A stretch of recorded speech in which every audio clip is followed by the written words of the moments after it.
Père éternel et tout-puissant, je voudrais te dire merci pour cette matinée.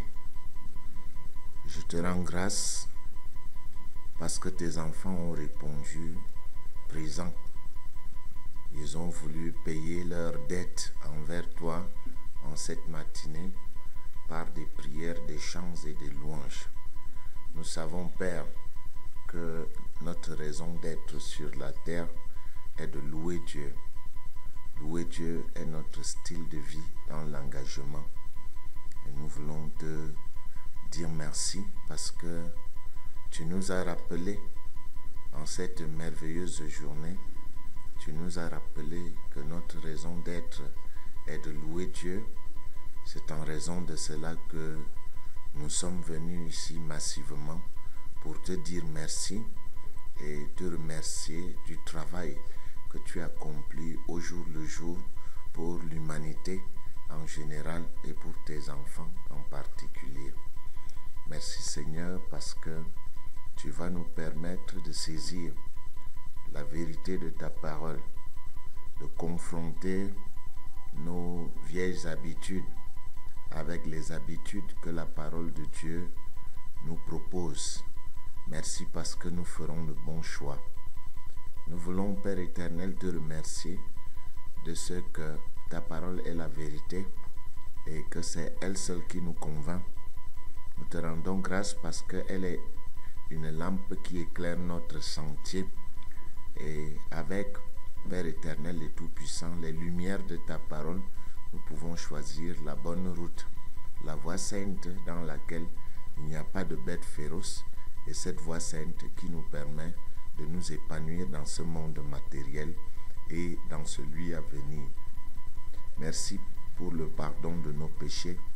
Nous sommes conscients que nous sommes en communion rompue parce que nonobstant la victoire de Christ sur les œuvres des ténèbres et la capacité qui nous a été donnée de marcher sur des serpents, des scorpions et sur toute la puissance de l'ennemi, nous sommes conscients d'avoir marché consciemment ou inconsciemment sur les traces de l'adversaire.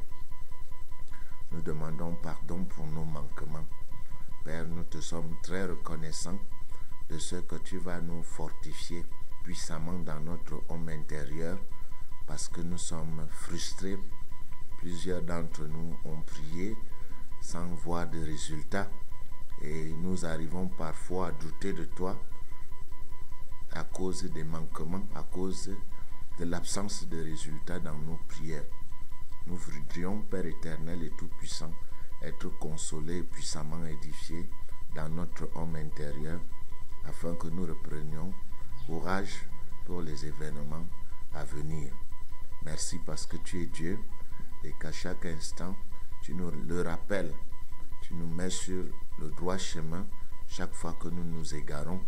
Nous voulons te remercier pour que ce dimanche soit pour nous profitable, que ta parole puisse asseoir sa domination dans notre cœur, qu'elle prévale dans toutes nos décisions. Nous avons prié au nom de Jésus-Christ. Amen. Kinpeke seria ora toko samajai godi ben nari kasona maraki anteke sheria balarati amteke simi jwe godari ato ari kamashire reki simi zokotaria. Heureux tous ceux qui se confient en l'Éternel de tout leur cœur. Heureux tous ceux-là qui sont attentifs à la parole du Seigneur. Tous ceux-là qui écoutent l'Éternel reposeront avec assurance. Ils vivront tranquilles et sans craindre aucun mal.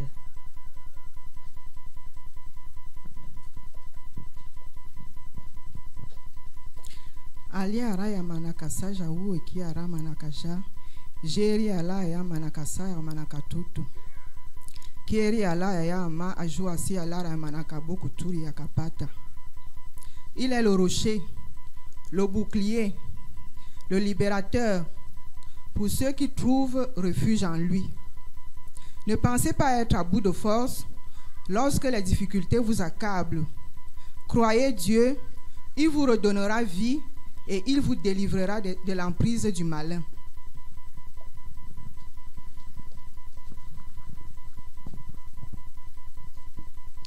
Je suis le Dieu d'amour. Celui qui demeure dans l'amour demeure en moi et je demeure en lui. Manifestez cet amour en vous aimant les uns les autres. Abondez-vous toujours dans cet amour et l'ennemi fuira loin de vous. En mettant mon pouvoir au bout de vos langues, moi l'Éternel Dieu, j'ai fait de vous des co-créateurs avec moi. Tenez-vous sur cette parole. Ouvrez vos bouches, parlez et vous verrez se concrétiser ce que vous aurez dit. Éternel notre Dieu, notre roi, nous te rendons infiniment grâce pour ces paroles par lesquelles tu édifies ton peuple rassemblé en ton nom ce matin à l'église évangélique réformée du Cameroun. Nous te rendons grâce de ce que tu permets que ces paroles concrétisent ce qu'elles disent dans la vie de tous et de chacun de tes enfants. Au nom de Jésus-Christ. Amen. Bien, nous allons à présent prendre la prière pour l'enseignement. Je vais demander au frère Ndjemeli Jules de se mettre debout pour venir lever cette prière.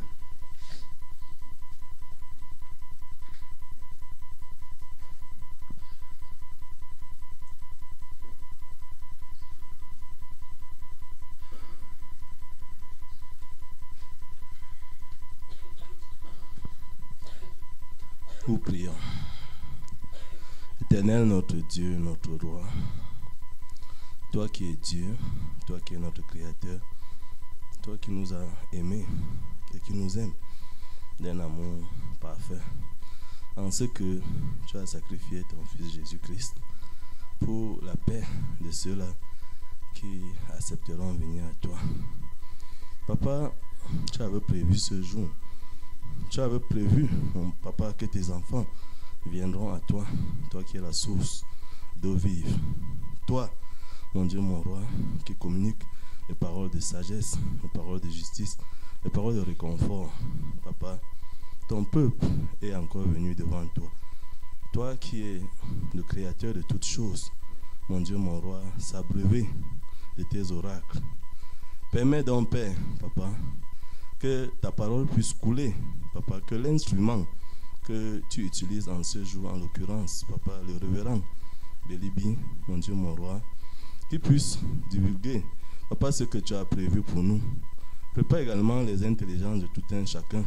Éloigne, Papa, des têtes, les distractions. Éloigne les trous de mémoire.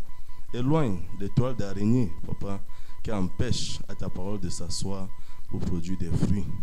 Papa, nous te rendons grâce de ce que nous sommes venus avec une soif de t'écouter et que tu vas combler cette soif. Sois béni au nom de Jésus-Christ pour la présence effective de ta parole en ces lieux. C'est au nom de Jésus-Christ que je t'ai prié. Amen.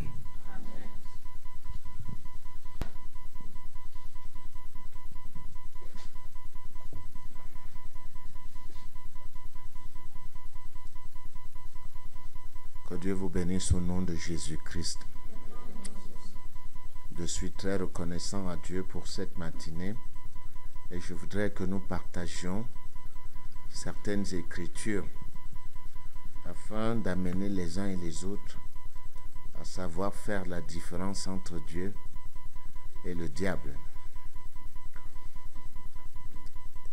Je voudrais aujourd'hui attirer l'attention des croyants sur certains versets de la Bible qui ont donné l'impression que c'est Dieu qui fait le bien et le mal en même temps. Et ces versets apportent beaucoup de confusion dans les intelligences des croyants et même dans la compréhension de l'exactitude de la parole de Dieu. Je voudrais lire par exemple 1 Thessaloniciens 5, 18 qui dit « Rendez grâce en toutes choses, car c'est à votre égard la volonté de Dieu en Jésus-Christ. » Et quand on dit « Rendez grâce en toutes choses », les gens comprennent que ce soit en bien comme en mal, il faut dire merci à Dieu. Et de manière implicite, ce verset dit que c'est Dieu qui fait le bien et le mal. Nous pouvons aussi voir Éphésiens 5:20 qui semble dire exactement la même chose. Mais nous avons étudié dans la recherche biblique que les contradictions apparentes ne peuvent résider que soit dans la traduction d'un texte ou alors dans la compréhension de ce texte.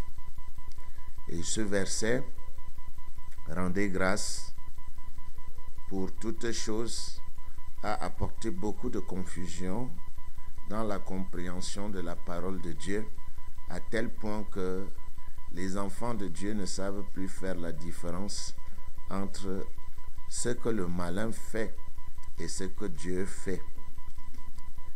Ils peuvent être induits en erreur au point de devenir des masochistes ou sadomasochistes, comme nous pouvons voir cet esprit diabolique qui a amené des gens à se mortifier. J'ai pris une fois l'exemple d'un groupe de croyants de 1200, l'époque de Dante Alighieri en Italie, où on rencontrait un groupe de croyants qu'on appelait i flagellanti. Traduit en français, flagellare en italien veut dire battre, flageller, battre fortement. Et quand on voit un courant comme i flagellanti, c'est un courant des chrétiens qui se battaient. Ils marchaient avec des grands fouets et ils se fouettaient personnellement quand chacun avait commis un péché ou était conscient d'avoir commis un péché. Ils se fouettaient et ils pensaient rendre un service à Dieu. Vous savez que les gens aiment des douleurs physiques quand ils veulent servir Dieu. Ils croient qu'en s'imposant des douleurs physiques, comme vous appelez ça comment, les pénitences, les multiples pénitences qu'on voit partout ailleurs, où des gens marchent à genoux, ils vont à genoux, d'autres sur des pierres, d'autres qui grimpent des escaliers à genoux et qui croient que lorsqu'ils se mortifient, ils reçoivent des bénédictions. Je voudrais d'abord dire à ceux-là qui aiment se mortifier que leur mortification ne servent à rien, parce que les mortifications que Dieu reconnaît sont celles de Jésus-Christ. C'est lui que Dieu a établi, c'est lui et lui seul, le parfait sacrifice. C'est lui que Dieu a établi pour ceux qui croiraient à être la victime propitiatoire ou expiatoire ou le paiement. Donc tout ce que vous pouvez faire physiquement, toutes les punitions que vous pouvez vous administrer physiquement pour Dieu, toutes les punitions que vous pouvez vous administrer, les bastonnades, les maltraitances que vous pouvez subir ne servent à rien, parce que la Bible enseigne clairement en Isaïe 53, il est clairement établi que celui qui devait subir nos souffrances, celui qui devait les porter dans son corps physique, c'est Jésus-Christ. Je voudrais citer cela encore aujourd'hui. Ésaïe 53, verset 3. Méprisé et abandonné des hommes, homme de douleur et habitué à la souffrance, semblable à celui dont on détourne le visage, nous l'avons dédaigné. Nous n'avons fait de lui aucun cas. Cependant, ce sont nos souffrances qu'il a portées. Il a Qu'est-ce qu'il a fait? J'ai pas bien suivi. Voilà. Ce sont nos souffrances qu'il a portées. C'est de nos douleurs qu'il s'est chargé. Et nous l'avons considéré comme puni, frappé de Dieu et humilié. Mais il était blessé pour nos péchés, brisé pour nos iniquités. Le châtiment qui nous donne la paix est tombé sur lui. Et c'est par ces meurtrissures que nous sommes guéris. C'est par les meurtrissures de qui? Les meurtrissures de Jésus-Christ et non nos propres meurtrissures. Nos meurtrissures n'accomplissent rien devant Dieu. Les meurtrissures qui ont eu de la valeur et qui ont encore de la valeur aujourd'hui sont celles de Christ. Et nous pouvons le relire encore dans le livre de Romains, Romains chapitre 3. Dieu est on ne peut plus clair en ce qui concerne le sacrifice de celui qui devait porter les douleurs de l'humanité. Je vais citer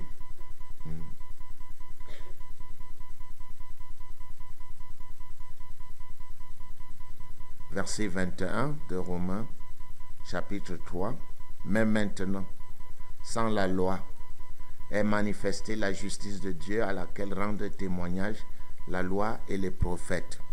Justice de Dieu par la foi en Jésus-Christ pour tous ceux qui croient.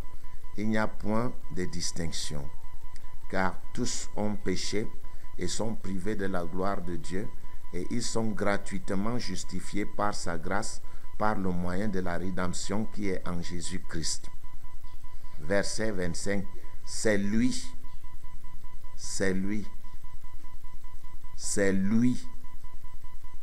que Dieu a destiné par son sang à être pour ceux qui croiraient victime propitiatoire, afin de montrer sa justice, parce qu'il avait laissé impunis les péchés commis auparavant au temps de sa patience, afin, dis-je, de montrer sa justice dans le temps présent, de manière à être juste tout en justifiant celui qui a la foi en Jésus-Christ. Fin de citation. Nous savons donc, à partir de ces versets, que Dieu connaît un seul sacrifice. Même les sacrifices des bêtes dans l'Ancien Testament n'ont rien pu accomplir. Certes, ces sacrifices ont apporté la couverture des péchés. Les péchés ont été couverts afin, à cause du sacrifice des animaux, mais l'agneau de Dieu qui ôte le péché du monde, c'est Jésus-Christ. Vous voyez donc qu'il est inutile de se mortifier. Si vous vous mortifiez, vous dites consciemment ou inconsciemment ceci à Dieu. Dieu, le sacrifice de Jésus-Christ n'a pas été suffisant. C'est pour cela que nous ajoutons nos propres sacrifices. S'agissant donc de la situation du mal et du bien dans le monde, s'agissant de la personne à laquelle nous devons dire merci, nous devons d'abord comprendre que le monde est dirigé par deux puissances spirituelles. C'est vrai que la théologie classique a enseigné qu'il y a un Dieu qui est le Père, le Fils et le Saint-Esprit. Mais ce n'est pas ce que dit Dieu. La parole de Dieu montre qu'il y a deux dieux. Elle ne montre pas qu'il y a un Dieu. Et c'est cette difficulté à comprendre qu'il y a deux dieux qui amène généralement les gens à accepter le bien et le mal comme venant du Créateur des cieux et de la terre. J'en veux pour preuve, tous les week-ends, on accuse Dieu d'avoir tué et de prendre au ciel ceux qui nous sont chers. Ça, c'est la croyance qui est, on ne peut plus universelle. Très peu de gens s'inscrivent en faux en rapport avec cette manière de voir. Je voudrais donc vous montrer dans les Saintes Écritures, aussi pour nos croyants de la France, parce que l'autre jour pendant la conférence, une croyante m'a demandé d'enseigner sur Jean 10.10. D'enseigner sur Jean 10.10. Parce que Jean 10.10 contient 2 ministères. Je vais donc enseigner sur ce Jean 10.10 pour montrer les 2 ministères qui existent. Et refuser de comprendre cela, c'est aussi de refuser de comprendre que nous avons été délivrés de la puissance des ténèbres. En Jean 10.10, voici ce que dit la parole. Je cite, « Le voleur ne vient que pour dérober, égorger et détruire. Moi, je suis venu afin que les brebis aient la vie et qu'elles soient dans l'abondance. » Nous pouvons diviser ce verset en 2 parties. Le verset ici commence par le voleur. Le voleur ne vient que pour dérober, égorger et détruire. Ça, c'est le ministère du voleur. Moi, Jésus-Christ, je suis venu afin que les brebis aient la vie et qu'elles soient dans l'abondance. On peut voir ici en scindant, divisant ce verset en 2 parties, on peut voir 2 ministères. Ministère, c'est-à-dire services horizontaux d'homme à homme. Un service horizontal. On voit ici le voleur. Je voudrais amener les uns et les autres à comprendre que le voleur est un nom qu'on donne au diable. C'est un nom qu'on donne à Lucifer. Le nom identifie une personne. Le nom permet de connaître qui est la personne. Peut-être plus chez nous en Afrique, parce que aujourd'hui nous avons copié l'Europe. Nous portons des noms, nous ne savons même pas d'où ils viennent. Nous, on avait nos noms. Et les mamans et les parents donnaient leurs noms en rapport avec les situations liées à l'accouchement. C'est aussi ainsi que les Juifs donnaient leurs noms. Ainsi, vous avez par exemple les noms comme Mindimi, c'est-à-dire de l'eau. Vous avez des noms comme Mekongo, qui veut dire les flèches, qui part de Akon en béti. Akon, la flèche, Mekongo, le pluriel, les flèches. Vous avez des noms comme Biya, qui signifie le piège, Iya. Des noms comme Nkol, la montagne, Nkol Ndongo, Ndong. Ndong, c'est un ravin, Ndongo. Nous avions nos noms à nous, qui avaient des significations. Chacun dans son nom peut trouver un Kousso, la veuve, Minzougou, les problèmes. Chacun peut trouver un nom. Nous, nous portons des noms aujourd'hui à tout hasard. Les gens, les Juifs, ne donnaient pas des noms à tout hasard. Chaque nom avait sa raison d'être. Et si vous regardez même en Genèse, vous allez voir lorsque Dieu dit à Adam de donner des noms aux animaux, aux êtres, Adam leur donne le nom relatif à leurs caractéristiques. Voilà. Donc quand on dit le voleur ici, c'est un des noms de Lucifer qui signifie qu'il entre dans une maison, il entre dans les vies des gens par effraction, comme le voleur, il dérobe, voilà. Et dans la Bible, Satan a 22 noms. On lui a donné 22 noms. Et chacun de son nom est utilisé pour montrer l'un de ses caractères et l'une de ses manières de faire. Et ici, spécifiquement, quand on dit le voleur, on donne à Satan un nom qui est celui d'une personne qui vient par effraction dans les vies des autres et qui vient pour arracher, voler sans être vu. C'est de cela qu'il est question.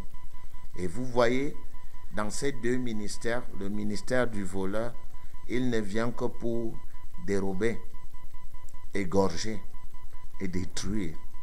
Vous voyez bien que ça, c'est le ministère de la mort. Il dérobe, il égorge, il détruit. Et vous voyez de l'autre côté que fait Jésus-Christ. Moi, je suis venu afin que les brebis aient quoi? La vie, et qu'elle soit dans l'abondance.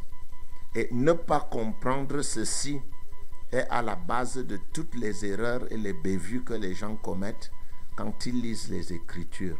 Ne pas comprendre qu'il y a deux ministères.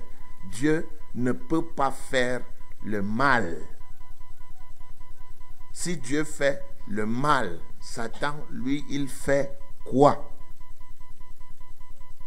Or, tous sont enclins à dire dans le monde que c'est Dieu qui fait quoi? Le mal. Quand il y a une catastrophe comme celle qu'on vient d'avoir dans la République, on dit quoi? C'est Dieu qui a appelé à lui des serviteurs. Drôle de manière d'appeler les autres en les enterrant dans la boue ou en les coupant en deux par des wagons de train. Ne pouvait-il pas aller d'une manière plus sereine, plus tranquille? Ne pouvait-il pas partir ayant eu le temps de dire au revoir, aucun signe prémonitoire disant qu'ils partiront? Mais à la limite, on a l'impression que les gens même qui prêchent la parole de Dieu la prêchent juste pour la prêcher, et que quand on raconte ces vérités parfois ridicules, on ne se rend pas compte du discrédit qu'on jette sur le Créateur. C'est le discrédit. C'est d'autant plus qu'il y a des versets qui sont clairs dans la Bible qu'il l'exprime de manière fort explicite. Lisons par exemple, gardons notre Jean et allons lire Matthieu.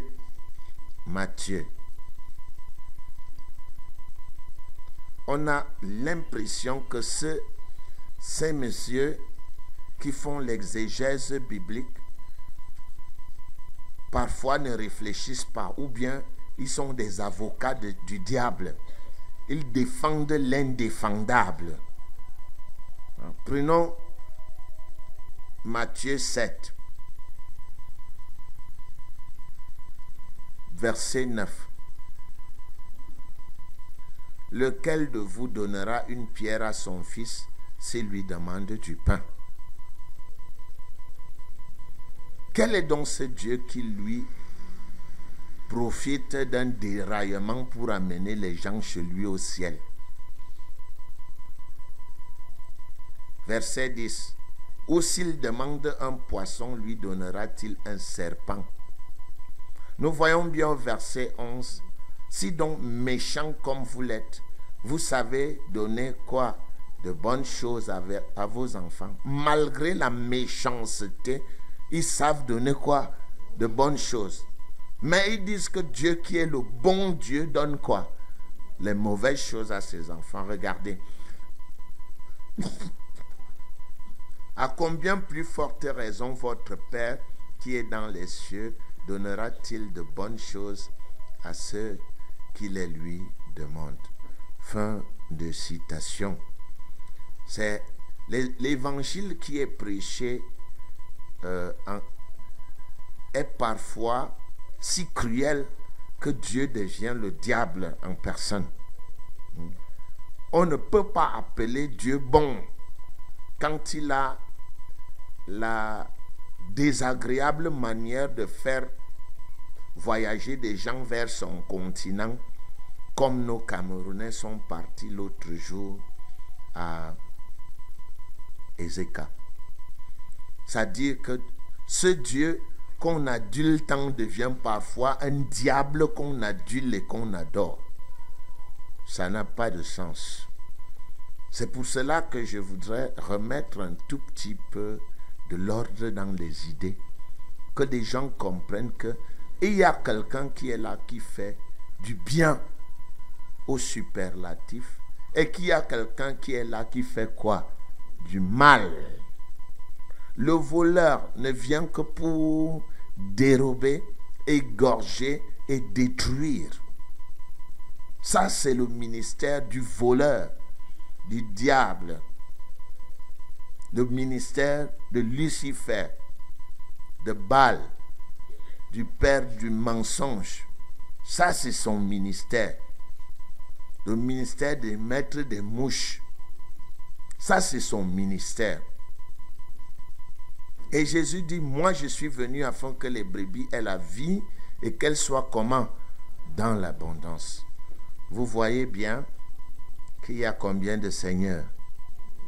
Voilà deux seigneurs qui sont clairement représentés. Le Seigneur voleur et le Seigneur Jésus-Christ. Nous pouvons voir aussi cela même dans le livre d'Apocalypse. Nous comprenons que le royaume de Dieu était unique, mais il a été divisé, il a été scindé en deux. Lorsque Lucifer a voulu s'approprier du royaume de Dieu, il y a des anges au ciel qui lui ont dit, tu ne peux pas le faire. Et il y a eu la guerre. Le royaume de Dieu a été divisé en deux. Lucifer a été chassé du ciel avec un tiers des anges du ciel. Et ceux qui sont restés fidèles à Dieu sont restés les deux tiers des anges du ciel. Ce qui fait qu'on n'a pas un seul royaume spirituel. On en a combien? Deux royaumes spirituels. Le royaume du vrai Dieu et le royaume du faux Dieu qui a été chassé sur terre avec un tiers des anges du ciel. C'est eux qui organisent toute la connaissance des sens, la connaissance de la sorcellerie, la connaissance de l'ésotérisme, des sciences occultisme, des sciences occultes et de toutes ces choses. Toutes ces sectes qui existent où les gens apprennent à causer avec les démons, à rentrer en contact avec les esprits, dans les cercles, sont le fait du faux Dieu. C'est lui qui enseigne la science de son royaume, les mystères de son royaume à ses adeptes. Et on peut le voir dans le livre d'Apocalypse, en Apocalypse chapitre 12.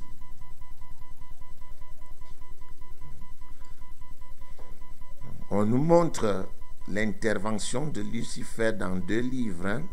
On nous montre son intervention dans Ésaïe 14 et dans Ézéchiel 28, sa rébellion. On nous montre sa rébellion dans ces deux livres-là. Et le livre d'Apocalypse montre la scission qui existe entre les deux royaumes. Apocalypse 12, verset 7. Et il y eut guerre dans le ciel. Michel et ses anges combattirent contre le dragon, et le dragon et ses anges combattirent. Mais ils ne furent pas les plus forts, et leur place ne fut plus trouvée dans le ciel. Et il fut précipité.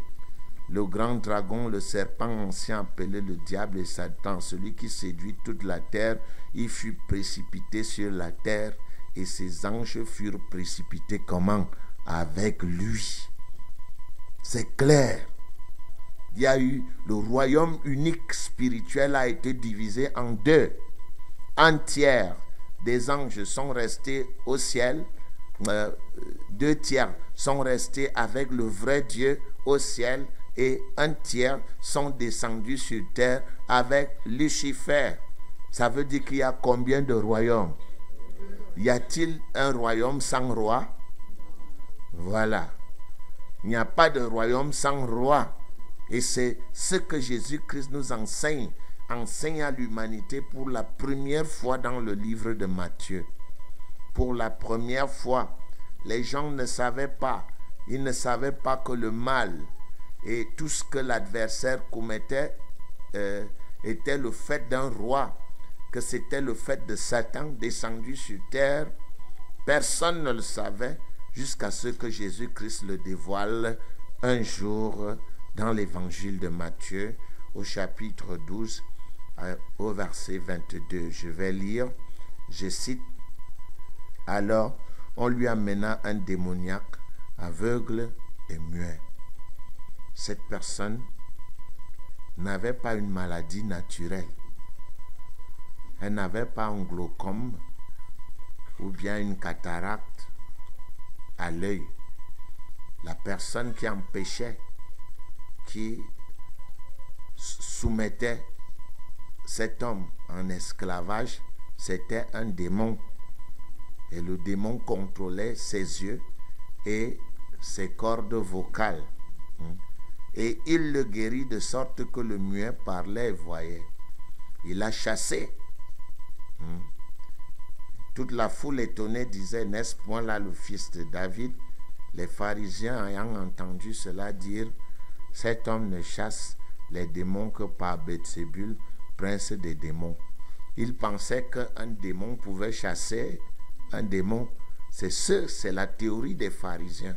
Ils pensent qu'un démon peut chasser un démon. Alors Jésus leur donne l'instruction. Comme Jésus connaissait leurs pensées, il leur dit: tout royaume divisé contre lui-même est dévasté, et toute ville ou maison divisée contre elle-même ne peut subsister. Si Satan chasse Satan, il est divisé contre lui-même. Comment donc son royaume subsistera-t-il? Jésus prouve ici que ce que j'enseigne est vrai. Le royaume de qui? Le royaume de qui? De Satan. J'étais en train de dire qu'il y a combien de royaumes spirituels? 2 royaumes. Et il prouve, et ce que je dis est vrai. Il prouve et il leur démontre que Satan ne peut pas chasser quoi? Il démontre en même temps, il dévoile en même temps toutes les pratiques des gens qui opèrent avec les esprits. Vous comprenez? Il dévoile en même temps toutes les pratiques des guérisseurs, ceux qui opèrent au moyen des esprits. Et je suis très méticuleux quand je vais voir quelqu'un qui prétend être guérisseur. Pour moi, celui qui guérit ne doit guérir qu'avec les plantes. S'il ajoute autre chose que les plantes, il opère les esprits. Il opère quoi? Que vous le voyez ou que vous ne le voyez pas. La voyance, c'est opérer avec les esprits. Vous ne pouvez pas voir le futur si vous n'avez pas un esprit. L'être humain découvre la nature comme un ver de terre qui avance et découvre son environnement pendant qu'il passe à côté de son environnement. À partir du moment où quelqu'un fait la voyance, où il vous dit des choses qui vont se réaliser dans le futur, il opère avec des esprits.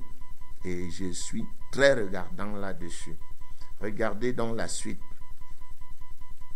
Regardez la suite du texte. Que dit la suite du texte? Jésus dévoile tous les guérisseurs qui soignent au quartier.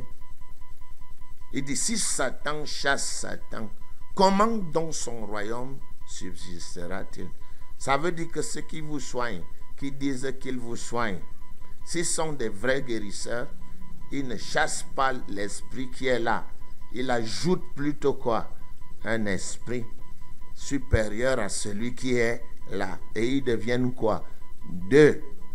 Ça veut dire que si un esprit est le mal de tête et qu'il vous gêne, Satan va choisir un autre esprit qui va contrôler le mal de tête. Prenons par exemple un esprit comme trou de mémoire. Hein? Trou de mémoire ne vous fait pas mal à la tête, mais il vous enlève quoi? Les informations quand vous en voulez. Alors si vous avez mal à la tête, il place trou de mémoire qui donne des ordres spécifiques à qui? Mal de tête. Vous n'avez plus mal à la tête, mais vous avez quoi? Les trous de mémoire. Et vous dites, j'avais mal à la tête. Le mal de tête est terminé, mais je ne me suis plus comme avant. Hein? J'ai des trous de mémoire de temps en temps. Ça, c'est la supercherie. Vous allez voir que si quelque chose vous piquait, on attache, on met l'autre, on vous dit, vous ne, je vous ai soigné, mais vous ne devez plus manger le miel ou je ne sais pas. Le jour où vous mangez le miel, ça veut dire que le miel coupe quoi? Le lien. Si on a attaché celui qui piquait là, et vous mangez le miel fait quoi? Il coupe le lien et celui-là recommence à piquer comme il faisait avant. C'est une supercherie. Il faut avoir des yeux et de l'acuité pour comprendre ces choses. Et puis on ne voit même pas pourquoi on vous les montre, parce que vous aimez la facilité. Vous aimez qu'on vous berne. Hein? La plupart d'entre vous aiment la bénédiction des mouchoirs. Les mouchoirs onctionnés. Ça, vous aimez ça. Et il rit. Vous devez pleurer au lieu de rire. Vous aimez l'onction des mouchoirs. Vous aimez qu'on vous dise, nous allons prier, apporter une pierre. Nous allons prier pour cette pierre. Comme vous allez lancer, les esprits qui vous embêtent vont fuir. Lancez la pierre aux esprits. Mais la Bible dit quoi? Ce qui est né de la chair, ce qui est né de l'esprit. Est-ce qu'on peut lancer une pierre spirituelle à un esprit pour qu'il s'en aille? Non, mais comme vous aimez ça, vous adorez ça. J'ai trouvé un prophète là-bas. Il lance la... Non, lui, il a béni la pierre. Je vous dis que j'ai lancé la pierre et ma maladie est finie. Oui, mon œil.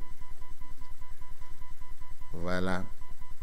Vous comprenez maintenant comment ça fonctionne? Vous avez saisi comment ça fonctionne? Bon, je ne devrais même pas vous montrer ça, ça ne vous intéresse pas. Matthieu 12, qu'est-ce qui vous intéresse là?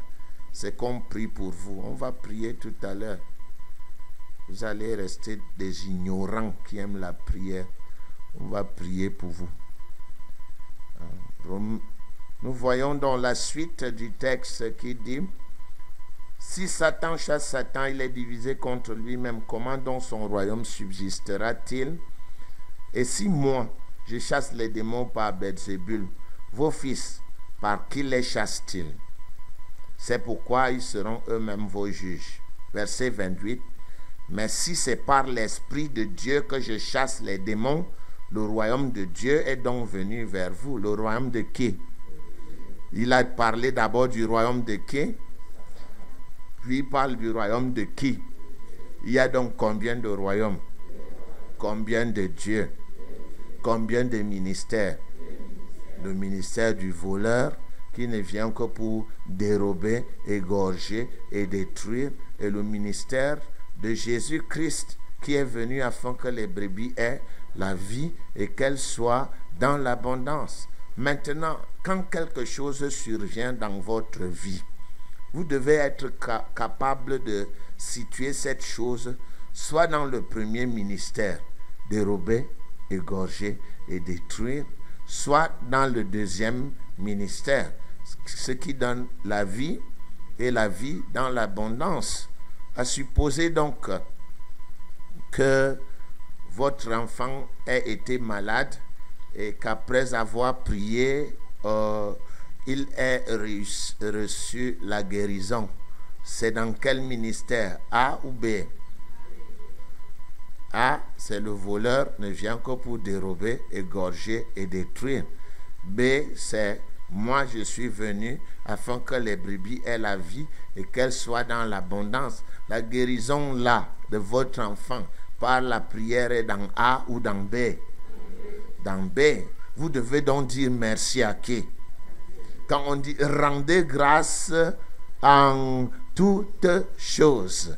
Bon, maintenant, votre enfant meurt. Ça se trouve dans le ministère A ou B?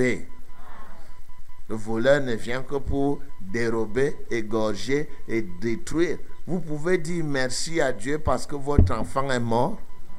Si vous voulez remercier quelqu'un, remerciez qui? Le diable. Voilà pourquoi rendez grâce en toutes choses, prête à confusion.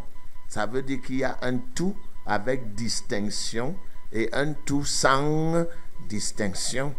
Et à partir de là, vous pouvez avoir des yeux pour comprendre que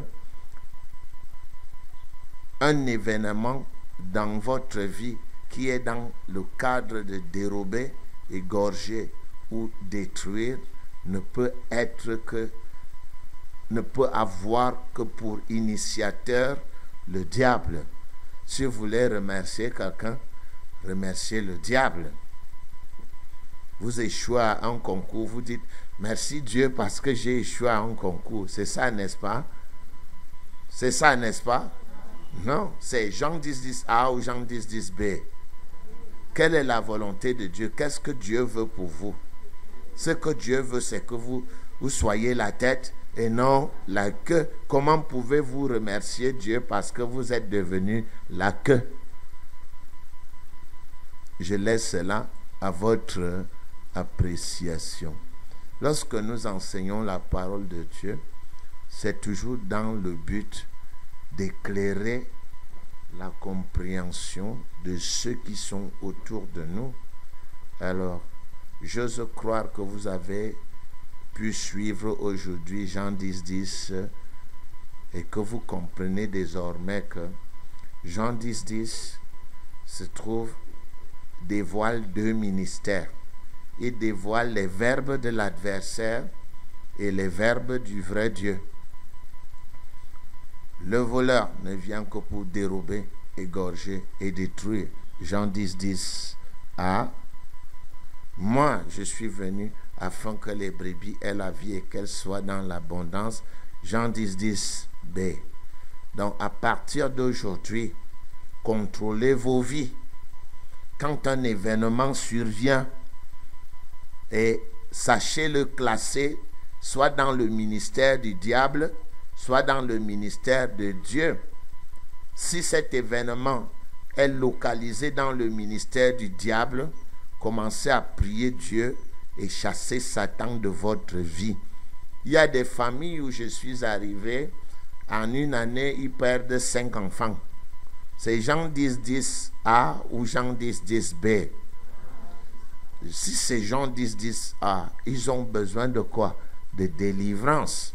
Mais c'est parce qu'ils n'ont pas les yeux qu'ils continuent à dire que Dieu a appelé 5 enfants d'une même famille. Parce que Dieu avait besoin des serviteurs au ciel. Alors que nous savons que Dieu peut susciter des serviteurs. D'ailleurs, Actes des Apôtres nous enseigne que Dieu n'a pas besoin de serviteurs.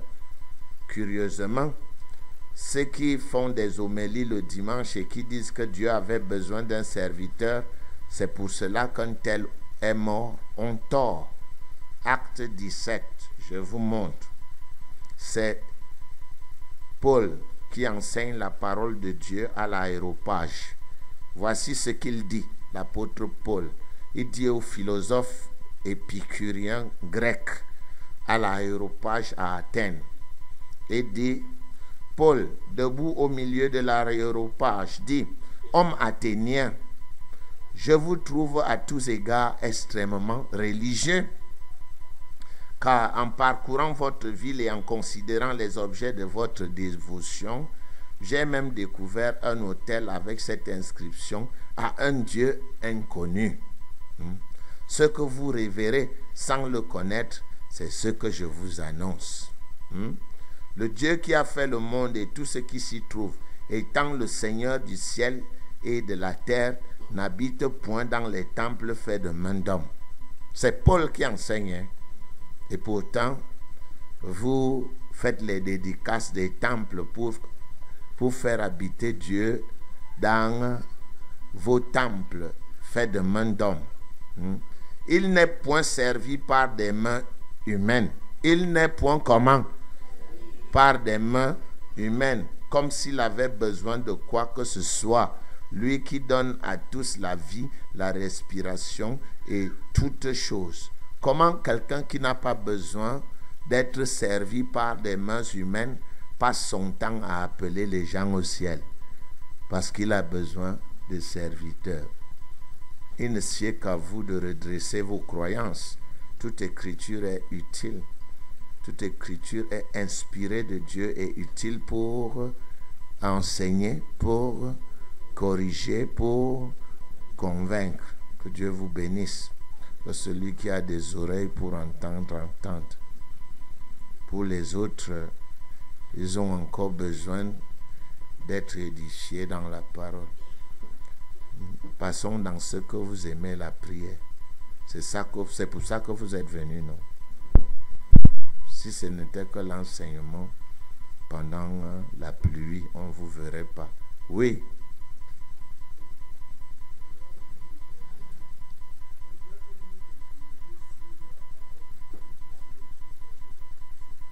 Même sachant que l'affliction produit. Non, l'affliction ne produit pas le bonheur. Vous me citez Romains 5. C'est parce que j'ai étudié cette écriture que je vous envoie à la réponse, sachant que l'affliction produit quoi? Et la persévérance quoi? Victoire dans l'épreuve. La réponse est là, non? On se glorifie des affections. Pourquoi? Des afflictions. Parce que c'est l'athlétisme spirituel. On transforme les obstacles que nous rencontrons en compétition. Et nous disons, Satan, ce n'est pas un problème. Tu as gagné une bataille cette fois-ci, la prochaine fois, je vais te gagner. L'affliction produit quoi? La persévérance. Et la persévérance quoi? La victoire dans l'épreuve. Ça n'a rien à voir avec l'attitude servile qui consiste à remercier Dieu parce qu'il a tué votre père. Ça n'a rien à voir avec ça. On est d'accord? Oh Dieu, je te remercie parce que tu as appelé mon père au ciel. Entre-temps, j'ai faim. Comme mon père est mort, je suis devenu un petit bandit. Ma mère est devenue une prostituée parce qu'elle n'a pas d'autre source que pour me nourrir et me mettre à l'école. Elle passe par la prostitution. Et le même Dieu qui a tué mon père dit quoi? Il n'aime pas la prostitution. Et quand il tuait, il ne pensait pas remplacer. Lui tue seulement. Il n'a pas de mesure d'accompagnement. Votre Dieu est pire que le diable. Voilà. C'est ce que je voudrais vous montrer. Que Dieu ne tue pas. Celui qui tue, c'est qui? C'est le diable. Donc, rebellez-vous. N'acceptez pas la mort dans vos maisons. Dieu ne tue pas. Quand la mort approche, commencez à lui dire quoi? Sors de ma maison. Dieu ne te connaît pas. Dieu m'a donné la vie. Il ne t'a pas créé pour ma destruction. On a dit que je dois être la tête. Je dois élever mes enfants. N'apporte pas le déséquilibre dans ma maison. Ne rends pas mes biens. Quand quelqu'un meurt, ses biens deviennent la convoitise des incapables de sa famille, non? Avant même l'enfant qu'il a fait dehors est déjà venu fermer la porte parce qu'il réclame sa part d'héritage. Des frères qui ne pouvaient pas parler à votre femme de votre vivant commencent déjà à la maltraiter en lui disant, tu vas voir, cette fois-ci je vais aller avec toi. Si tu ne deviens pas ma femme, tu vas sortir. Je vais dire que tu étais sorcière. Ce n'est pas ça qui se passe. Vous pensez donc que Dieu organise ça dans les familles pour que les désordres restent dans les familles. Et c'est Dieu, l'auteur de tous ces désordres. Je dis non. Je dis non. Je dis non, non et non. Notre Dieu ne connaît pas ces choses-là. Cet événement se trouve dans quelle partie? Jean 10, 10a ou Jean 10, 10b? Le voleur ne vient que pour dérober, égorger et détruire. Donc sachez donc situer les événements dans un ministère. Et si vous notez que c'est le ministère de l'adversaire, vos enfants commencent à échouer au concours, les maladies rentrent dans votre maison, vous continuez à dire, hein, vraiment le fardeau que Dieu m'a donné, quel fardeau? Dieu ne t'a pas donné le fardeau. Ta maison est sous le joug de qui? De l'adversaire. Il ne vient que pour dérober, égorger et détruire. Vous comprenez maintenant? Il faut avoir les yeux. Quand ça commence, priez. Dès que quelqu'un meurt, priez qu'il n'y ait plus de mourants dans votre maison. Dieu a dit que c'est 120 ans. Les plus robustes maintenant partent à combien? À 70. Mais Dieu avait dit combien? Alors commence à prier. Parce que le jour où tu meurs, quand tu es couché dans un cercueil, tu penses que Dieu fait quoi au ciel? Il pleure comme ton propre père. Parce que lui, il avait dit 120. Et tu es mort avant l'âge. Il dit, mon fils, si tu m'avais écouté, probablement que tu ne serais pas dans le cercueil. Dieu est tout aussi triste que ton père. Il t'a mis au monde. L'apôtre Paul nous a enseigné qu'il n'est pas servi par des mains d'hommes. Il n'a donc pas besoin de serviteurs au ciel. Donc maintenant, ces enseignements que nous vous donnons ne vous serviront à rien tant que vous êtes accrochés à vos traditions ou bien à la tradition de vos églises. Si on vous donne l'enseignement de la parole de Dieu, nous sommes réformistes parce que nous pensons que la parole a été mal enseignée. Voilà pourquoi on parle de la réforme. Nous réformons l'enseignement erroné. Bon, maintenant, cet enseignement ne peut pas vous servir à quelque chose tant que vous croyez à vos églises traditionnelles. Ça ne vous servira à rien. Puisqu'il y a même certains d'entre vous, ils ont le texte biblique est devant les yeux. Ils refusent de croire et n'acceptent que ce que leur dise l'église. Hein? Que certains, puisqu'on a fini par vous faire croire que la Bible est fausse. Ce n'est pas ça. Ce n'est pas ça ou ce n'est pas ça. C'est ça ou c'est pas ça. Ah ouais. Mais ces gens qui vous ont enseigné qu'elle est fausse, c'est les mêmes qui dimanche, quand ils lisent, ils disent quoi? Parole de qui? Et vous dites quoi? Donc c'est la parole du Seigneur quand ils lisent. Quand les autres lisent, ce n'est pas la parole du Seigneur. Bref, nous remettons cela à votre appréciation. Éternel notre Dieu, notre Créateur et notre Père, Père de notre Seigneur et Sauveur Jésus-Christ et de tous les croyants nés de nouveau que nous sommes, nous voulons te dire merci pour ces moments que nous venons de passer avec toi en écoutant ta parole. Nous voulons te dire merci, Seigneur Dieu, pour le message qui nous a été donné aujourd'hui. Seigneur Dieu Tout-Puissant, parce que tu nous as rappelé que tu n'es pas l'auteur du mal. Et cela nous a permis, Éternel Dieu, de renouveler notre intelligence et de commencer, Père éternel de Tout-Puissant, à regarder les événements qui surviennent dans notre vie d'un œil nouvel. Merci parce que tu permets que cet enseignement s'asseye au fond de notre être et que Seigneur Dieu, ton esprit nous rappelle chaque fois que des événements surviennent dans nos vies pour qu'on sache de quel côté ça vient et que nous puissions entreprendre l'action qu'il faut, Père éternel et tout-puissant, pour nous en départir. À cet instant, mon Dieu, mon roi, nous nous apprêtons à quitter ces lieux de corps et non d'esprit, Père éternel et tout-puissant. Nous nous apprêtons à nous séparer de corps et non d'esprit, parce que tu as tissé ton esprit entre nous tous pour le jour de la rédemption.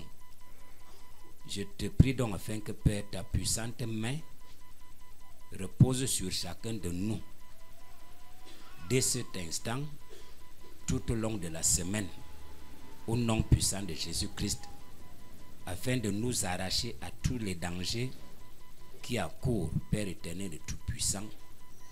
Je voudrais te prier afin que, Seigneur Dieu, ta puissante main nous dirige dans nos demeures respectives dès notre sortie d'ici, selon qu'il est écrit, l'ange de l'Éternel campe autour de ses élus et les arrache à tout danger.